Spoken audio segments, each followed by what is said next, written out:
Welcome to our channel. Today we how to authenticate Zelle in PNC, complete guide step by step clearly.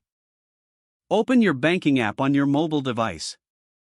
Log into your PNC Bank account using your credentials. Once logged in, locate the menu icon on the top left corner of the screen. Tap on the menu icon to reveal the drop-down list. Look for the Transfers option in the menu and select it. In the Transfers section, find and choose Send Money with Zelle. If you haven't set up Zelle yet, you will be prompted to do so. Follow the on-screen instructions to begin the Zelle setup process. You will be asked to enter your email address or mobile number to confirm your identity. Ensure that the email or phone number you enter is accessible to you. After entering your information, check your inbox or messages for a verification code. Once you receive the code, input it into the designated field on the app.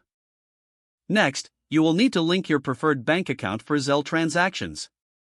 Select the PNC account you want to use for sending and receiving money.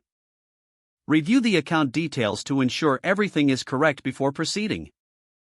After verification, you will be taken to the Zelle homepage within the app. To test your Zelle setup, send a small amount to a trusted recipient. Enter the recipient's email or mobile number in the app. Type in the amount you wish to send, and provide a message if desired. Review all transaction details carefully before hitting the send button.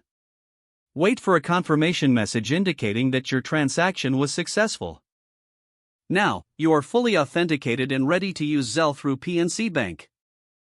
You can continue using the app for any future transactions with Zelle. If the page does not load, refresh the browser or try again in a private or incognito window. Make sure you are using the correct email address, then retype it carefully to avoid small typos. If your password is not accepted, use the reset option and create a new strong password you can remember. Check your spam folder for verification or security emails, then complete any requested confirmation steps. Enable two-factor authentication if available to improve account security and reduce unauthorized access risk. After signing in, review your profile details so your contact information and settings are accurate and current. Don't forget to like this video and subscribe to our channel for more step-by-step tech guides.